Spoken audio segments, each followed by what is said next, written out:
Welcome back to our channel. ಈ ಒಂದು ವಿಡಿಯೋದಲ್ಲಿ ಜವಾಹರ್ಲಾಲ್ ನೆಹರು ಅವರ ಸಂಪೂರ್ಣವಾದಂಥ ಮುಖ್ಯವಾದಂಥ ಮಾಹಿತಿಗಳನ್ನು ಕೊಡಲಾಗ್ತದೆ. ದಯವಿಟ್ಟು ವಿಡಿಯೋನ ಸ್ಕಿಪ್ ಮಾಡದೆ ನೋಡಿ. ಯಾರೆಲ್ಲ HSTR GPSTR ಕಾಂಪಿಟೇಟಿವ್ ಎಕ್ಸಾಮ್ ಬರೀತಿದ್ದೀರಲ್ಲ, ಸೊ ಪ್ರತಿಯೊಂದು ಜವಾಹರ್ಲಾಲ್ ನೆಹರು ಅವರ ಬಗ್ಗೆ ಸಂಪೂರ್ಣ ಒಂದು ವಿಡಿಯೋ. ಸೊ ಜವಾಹರ್ಲಾಲ್ ನೆಹರು ಅವರ ಹೆಸರು ಪಂಡಿತ್ ಜವಾಹರ್ಲಾಲ್ ನೆಹರು. ಜನ್ಮ ದಿನಾಂಕ 14 ನವೆಂಬರ್ 1889. ಜನ್ಮಸ್ಥಳ ಅಲಹಾಬಾದ್, ಉತ್ತರ ಪ್ರದೇಶ್. ತಂದೆ ಮೋತಿಲಾಲ್ ನೆಹರು, ತಾಯಿ ಸ್ವರೂಪ ರಾಣಿ ನೆಹರು ಅವರು, ಪತ್ನಿ ಕಮಲಾ ಕೌಲ್. ಹಾಗೆ ಇಲ್ಲಿ ಪ್ರಶ್ನೋತ್ತರಗಳನ್ನು ಕೂಡ ಕೇಳಲಾಗಿದೆ ಕೊನೆಯಲ್ಲಿ. ದಯವಿಟ್ಟು ವಿಡಿಯೋನ ಸ್ಕಿಪ್ ಮಾಡಬೇಡಿ. ಮಗಳು ಇಂದಿರಾ ಪ್ರಿಯದರ್ಶಿನಿ. ಶಿಕ್ಷಣ ಹ್ಯಾರೋ ಟ್ರಿನಿಟಿ ಕಾಲೇಜ್ ಕೇಂಬ್ರಿಡ್ಜ್ ಮತ್ತು ಇಂಟರ್ ಟೆಂಪಲ್ ಲಂಡನ್ನಲ್ಲಿ ಅವರು ಕಾಲೇಜನ್ನು ಮುಗಿಸ್ತಾರೆ ಶಿಕ್ಷಣವನ್ನು. ವೃತ್ತಿ ವಕೀಲ ಮತ್ತು ರಾಜಕಾರಣಿ, ಸ್ವತಂತ್ರ ಹೋರಾಟಗಾರರು ಕೂಡ ಆಗಿದ್ದರು. ಮಹಾತ್ಮ ಗಾಂಧೀಜಿಯವರನ್ನು ಮೊದಲ ಬಾರಿ ಭೇಟಿಯಾದದ್ದು 1916 ಲಕ್ನೌ ಕಾಂಗ್ರೆಸ್ ಅಧಿವೇಶನದಲ್ಲಿ. ಸೊ ಇದು ಇಂಪಾರ್ಟೆಂಟ್ ಆದಂಥ ಕ್ವಶನ್. 1916 ಭಾರತದ ಮೊದಲ ಪ್ರಧಾನಮಂತ್ರಿ ಆಗಸ್ಟ್ 15, 1947ರಿಂದ 27 ಮೇ 1964ರವರೆಗೆ ಏನಪ್ಪ ಅಂತಂದ್ರೆ ಪ್ರಧಾನಿಯಾಗಿದ್ದರು. ಇವರ ಪ್ರಧಾನಿಯಾಗಿದ್ದ ಅವಧಿ ಎಷ್ಟು ವರ್ಷ ಅಂದರೆ ಸುಮಾರು 17 ವರ್ಷಗಳು. 1929 ಲಾಹೋರ್ ಕಾಂಗ್ರೆಸ್ ಅಧಿವೇಶನದ ಅಧ್ಯಕ್ಷರು ಕೂಡ ಆಗಿದ್ದರು. ಯಾರು? ನೆಹರು ಅವರು. ಪೂರ್ಣ ಸ್ವರಾಜ್ಯ ಗುರಿಯನ್ನು ಅಂಗೀಕರಿಸಲಾಯಿತು ಅಂತಕ್ಕಂಥದ್ದು. ಸೊ ದಯವಿಟ್ಟು ವಿಡಿಯೋನ ಸ್ಕಿಪ್ ಮಾಡಬೇಡಿ. ಸಾಕಷ್ಟು ಪ್ರಶ್ನೆಗಳು ನೆಹರು ಅವರ ಮೇಲೆ ಇಂದಿನ ಒಂದು ಎಕ್ಸಾಮಲ್ಲಿ ನೀವು ಕೇಳಿದ್ದನ್ನು ನೋಡಿರ್ತೀರ. 1942 ಭಾರತ ಬಿಟ್ಟು ತೊಲಗಿ ಚಳವಳಿ ನೆಹರು ಪ್ರಮುಖವಾಗಿ ಭಾಗವಹಿಸಿದರು ಮತ್ತು ಕ್ವಿಟ್ ಇಂಡಿಯಾ ನಿರ್ಣಯವನ್ನು ಕೂಡ ಮಂಡಿಸ್ತಾರೆ ಜವಾಹರ್ಲಾಲ್ ನೆಹರು ಅವರು. ಸ್ವತಂತ್ರ ನಂತರ ಸಂಸದೀಯ ಪ್ರಜಾಪ್ರಭುತ್ವ, ಯೋಜಿತ ಆರ್ಥಿಕ ಅಭಿವೃದ್ಧಿ, ಕೈಗಾರೀಕರಣ ಮತ್ತು ವಿಜ್ಞಾನ ತಂತ್ರಜ್ಞಾನ ಅಭಿವೃದ್ಧಿಯು ಕೂಡ ಒತ್ತನ್ನು ನೀಡಿದವರು ಜವಾಹರ್ಲಾಲ್ ನೆಹರು ಅವರು ಅಂತಕ್ಕಂಥದ್ದು.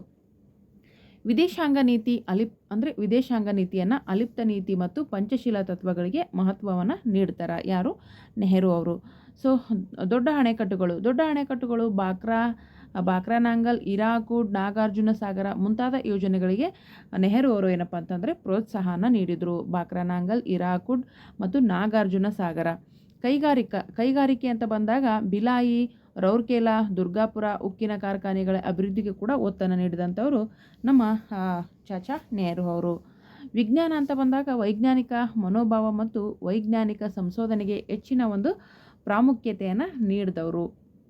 ಸೊ ಇನ್ನು multiple choice one answer question ಕೂಡ ಇದ್ದಾವೆ. ದಯವಿಟ್ಟು ವಿಡಿಯೋನ ಸ್ಕಿಪ್ ಮಾಡದೆ ನೋಡಿ. ಪ್ರಮುಖ ಕೃತಿಗಳು: the discovery of India, glimpses of world history, an autobiography, letter from father to his daughter ಅಂತಕ್ಕಂಥ ಕೃತಿಗಳು. ಇದು ನೆಹರು ಅವರ ಕೃತಿಗಳು. ಭಾರತ ರತ್ನ 1955ರಲ್ಲಿ ಪಡೆದರು.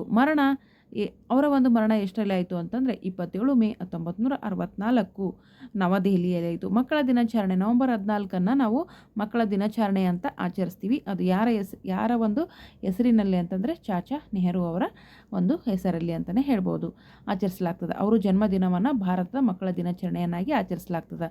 ಮಕ್ಕಳಲ್ಲಿ ಅವರು ಚಾಚಾ ನೆಹರು ಎಂದೇ ಪ್ರಸಿದ್ಧರು. ಪರೀಕ್ಷೆಯಲ್ಲಿ ಕೇಳಬಹುದಾದಂಥ ಪ್ರಮುಖ ಪ್ರಶ್ನೋತ್ತರಗಳು. ಈ ಭಾಗವನ್ನು ಮಾತ್ರ ಮಿಸ್ ಮಾಡ್ಕೊಳ್ಳದೆ ನೋಡಿ. ಜವಾಹರ್ಲಾಲ್ ನೆಹರು ಅವರು ಯಾವಾಗ ಜನಿಸಿದ್ರು ಅಂತ ಪ್ರಶ್ನೆ ಬರ್ಬೋದು. ಸೊ ಏನ್ರಿ ತುಂಬ ಸಿಲ್ಲಿ ಆಗ್ತಿದೆ ಕ್ವಶನ್ ಅಂತ ಅನಿಸ್ಬೋದು. ಮಲ್ಟಿಪಲ್ ಚಾಯ್ಸಲ್ಲಿ ಈ ರೀತಿ ಕೊಟ್ಟು 4 ಆಪ್ಷನ್ನ ಕೊಡ್ತಾರೆ. ಬಟ್ ನಾನು ಡೈರೆಕ್ಟಾಗಿ ಆನ್ಸರನ್ನೇ ಕೊಟ್ಟಿದ್ದೀನಿ. 14 ನವೆಂಬರ್ 1889. ಜವಾಹರ್ಲಾಲ್ ನೆಹರು ಅವರ ಜನ್ಮಸ್ಥಳ ಯಾವುದು ಅಂತ ಕೇಳ್ಬೋದು. ಅಲಹಾಬಾದ್, ಉತ್ತರ ಪ್ರದೇಶ. ಸೊ 1889 ಅಲಹಾಬಾದ್, ಉತ್ತರ ಪ್ರದೇಶ. ಜವಾಹರ್ಲಾಲ್ ನೆಹರು ಅವರ ತಂದೆ ಯಾರು ಅಂತ ಈಗಾಗಲೇ ನಿಮ್ಗೆ ಹೇಳಿದ್ದೀನಿ. ಸೊ ಈ ರೀತಿ ಕೂಡ ಪ್ರಶ್ನೆ ಬರಬಹುದು. ಮೋತಿಲಾಲ್ ನೆಹರು ಅವರು ಜವಾಹರ್ಲಾಲ್ ನೆಹರು ಅವರ ತಂದೆ. ಜವಾಹರ್ಲಾಲ್ ನೆಹರು ಅವರ ತಾಯಿ ಯಾರು ಅಂತಕ್ಕಂಥ ಪ್ರಶ್ನೆ ಕೂಡ ಬರ್ಬೋದು. ಅಲ್ಲಿ 4 ಆಪ್ಷನ್ಗಳನ್ನು ಕೊಡ್ಬೋದು. ಅದರಲ್ಲಿ ನಮಗೆ ಸ್ವರೂಪ ರಾಣಿ ನೆಹರು ಅಂತ ಗೊತ್ತಿದ್ದರೆ ಆನ್ಸರ್ ಮಾಡಲಿಕ್ಕೆ ಈಸಿ ಆಗುತ್ತೆ. ಸೊ ಪತ್ನಿ ಕಮಲಾ ಕೌರ್ ಅಂತಕ್ಕಂಥದ್ದು ಈಗಾಗಲೇ ಹೇಳಿದ್ದೀನಿ. ಸೊ ಕಮಲಾ ಕೌರ್ ಅಂತ ಕೊಡ್ಬೋದು, ಕಮಲಾ ಪೌಲ್ ಅಂತ ಕೊಡ್ಬೋದು. ಸೊ ಕಮಲಾ ಅಂತ ಕೊಟ್ಟು ಸೊ ಏನಪ್ಪ ಅಂತಂದರೆ ಮುಂದೆ ಇರತಕ್ಕಂಥ ಸರ್ನೇಮನ್ನು ಚೇಂಜ್ ಮಾಡ್ಬೋದು ಅಲ್ವಾ. ಜವಾಹರ್ಲಾಲ್ ನೆಹರು ಅವರ ಮಗಳು ಗೊತ್ತು ನಿಮಗೆ, ಇಂದಿರಾ ಪ್ರಿಯದರ್ಶಿನಿ ಅಂತಕ್ಕಂಥದ್ದು ಅಲ್ವಾ. ಇಂದ್ರಮ್ಮ ಯಾರಿಗೆ ಗೊತ್ತಿಲ್ಲ ಹೇಳಿ.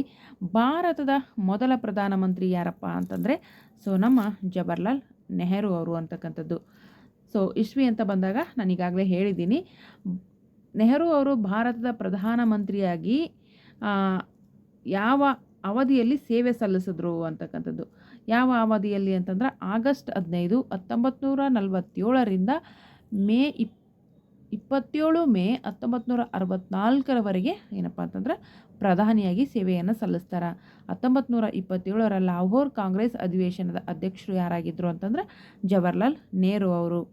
1929ರ ಲಾಹೋರ್ ಕಾಂಗ್ರೆಸ್ ಅಧಿವೇಶನದಲ್ಲಿ ಯಾವ ಗುರಿಯನ್ನು ಅಂಗೀಕರಿಸಲಾಯಿತು ಅಂತಂದ್ರೆ ಪೂರ್ಣ ಸ್ವರಾಜ್ಯ ಅಂತಕ್ಕಂಥ ಒಂದು ಗುರಿಯನ್ನು ಕೂಡ ಅಂಗೀಕರಿಸಲಾಯಿತು. ನೆಹರು ಅವರು ಮಹಾತ್ಮ ಗಾಂಧೀಜಿಯವರನ್ನು ಮೊದಲ ಬಾರಿ ಯಾವಾಗ ಭೇಟಿಯಾದರು? ಈಗಾಗಲೇ ನಾನು ನಿಮಗೆ ಹೇಳಿದ್ದೀನಿ, ಸೊ ಇಸ್ವಿ ಕೂಡ ಹೇಳಿದ್ದೀನಿ, ಗೊತ್ತಿದ್ದರೆ ಕಮೆಂಟಲ್ಲಿ ಪಟ್ ಅಂತ ಆನ್ಸರ್ ಮಾಡಬೇಕು.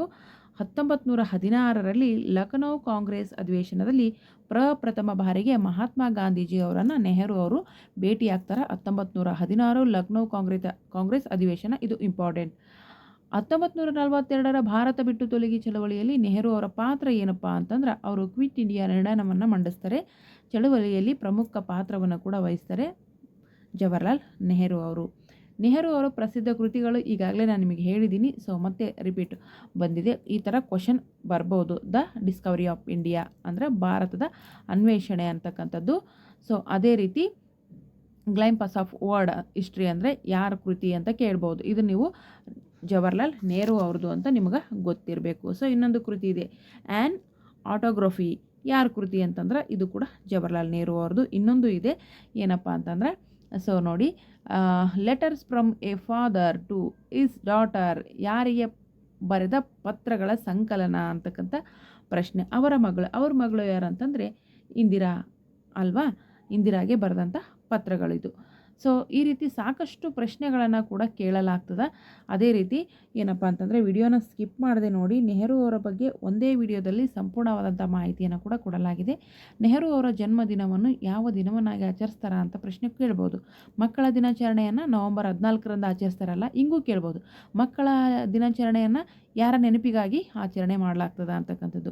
ಮಕ್ಕಳಲ್ಲಿ ನೆಹರು ಅವರ ಯಾವ ಹೆಸರಿಂದ ಪ್ರಸಿದ್ಧರಾಗಿದ್ದರು ಅಂತಂದ್ರೆ ಚಾಚಾ ನೆಹರು ಅಂತಕ್ಕಂಥ ಹೆಸರಿಂದ ಪ್ರಸಿದ್ಧರಾಗಿದ್ದರು ಅಂತ ಈಗಾಗಲೇ ಹೇಳ್ತಾ ಬಂದಿದ್ದೀನಿ ನಾನು. ನೆಹರು ಅವರಿಗೆ ಭಾರತ ರತ್ನ ಯಾವ ವರ್ಷ ದೊರೆಯಿತು? ಭಾರತ ರತ್ನ ಪ್ರಶಸ್ತಿ ನಮ್ಮ ಚಾಚಾ ನೆಹರು ಅವರಿಗೆ ಸಿಕ್ಕಿದೆ. ಎಷ್ಟರಲ್ಲಿ ಅಂತಂದ್ರೆ 1955ರಲ್ಲಿ ಭಾರತ ರತ್ನ ಪ್ರಶಸ್ತಿ ವಿಜೇತರು ಕೂಡ ಇವರು. ನೆಹರು ಅವರು ವಿದೇಶಾಂಗ ನೀತಿಯ ಪ್ರಮುಖ ಅಂಶ ಏನಾಗಿತ್ತು ಅಂದರೆ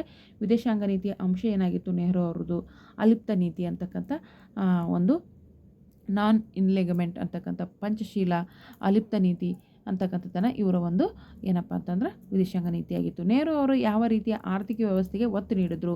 ಯಾವ ರೀತಿ ಒತ್ತು ನೀಡಿದ್ರು ಅಂತಂದರೆ ಮಿಶ್ರ ಆರ್ಥಿಕ ವ್ಯವಸ್ಥೆಗೆ ಒತ್ತು ನೀಡಿದವರು ಯಾರು? ಮಿಶ್ರ ಆರ್ಥಿಕ ವ್ಯವಸ್ಥೆಗೆ ನೆಹರು ಅವರು ಒತ್ತನ್ನು ನೀಡ್ತಾರೆ. ನೆಹರು ಅವರು ಯಾವ ಕ್ಷೇತ್ರಗಳ ಅಭಿವೃದ್ಧಿಗೆ ಹೆಚ್ಚಿನ ಒತ್ತನ್ನು ನೀಡ್ತಾರೆ ಅಂದರೆ ಯಾವ ಕ್ಷೇತ್ರದಲ್ಲಿ ಅಭಿವೃದ್ಧಿ ಮಾಡಬೇಕು ಅಂತ ಅಂದ್ಕೊಂಡಿದ್ರು ಅಂತಂದರೆ ಕೈಗಾರಿಕೆ, ವಿಜ್ಞಾನ ಮತ್ತು ತಂತ್ರಜ್ಞಾನ ಮತ್ತು ಯೋಜಿತ ಆರ್ಥಿಕ ಅಭಿವೃದ್ಧಿಗೂ ಕೂಡ, ವಿಜ್ಞಾನ, ತಂತ್ರಜ್ಞಾನ, ಕೈಗಾರಿಕೆ, ಯೋಜಿತ ಆರ್ಥಿಕ ಅಭಿವೃದ್ಧಿಗೂ ಕೂಡ ಒತ್ತನ್ನು ನೀಡಿದವರು ನೆಹರು ಅವರು. ನೆಹರು ಅವರನ್ನು ಆಧುನಿಕ ಭಾರತದ ನಿರ್ಮಾತೃ ಎಂದು ಯಾಕೆ ಕರೀಲಾಗ್ತದ ಅಂತಂದ್ರೆ ಇವರು ಕೈಗಾರಿಕೆಗೆ, ವಿಜ್ಞಾನ ತಂತ್ರಜ್ಞಾನಕ್ಕೆ ಮತ್ತು ಪ್ರಜಾಪ್ರಭುತ್ವ, ಯೋಜಿತ ಅಭಿವೃದ್ಧಿ ಮತ್ತು ಆಧುನಿಕ ಸಂಸ್ಥೆಗಳ ನಿರ್ಮಾಣಕ್ಕೂ ಕೂಡ ಏನಪ್ಪ ಅಂತಂದ್ರೆ ಒತ್ತನ್ನು ನೀಡಿದವರು ನೆಹರು ಅವರು ಅಂತಕ್ಕಂಥದ್ದು. ಸೊ ಜವಾಹರ್ಲಾಲ್ ನೆಹರು ಅವರು ಯಾವಾಗ ನಿಧಾನವಾದರು ಅಥವಾ ಮರಣವನ್ನು ಅಪ್ಪಿದ್ರು ಅಂತಕ್ಕಂಥದ್ದು. ಸೊ ಯಾವಾಗ ಅಂತಂದರೆ 27 ಮೇ 1964ರಂದು ಅವರು ಮರಣವನ್ನು ಹೊಂದುತ್ತಾರೆ ಅಂತಕ್ಕಂಥದ್ದು. ನೆಹರು ಅವರ ಸಮಾಧಿ ಯಾವ ಸ್ಥಳದಲ್ಲಿದೆ ಅಂತಂದರೆ ಶಾಂತಿವನ ಅಂತ ಕರಿತೀವಿ ನೆಹರು ಅವರ ಸಮಾಧಿಯನ್ನು.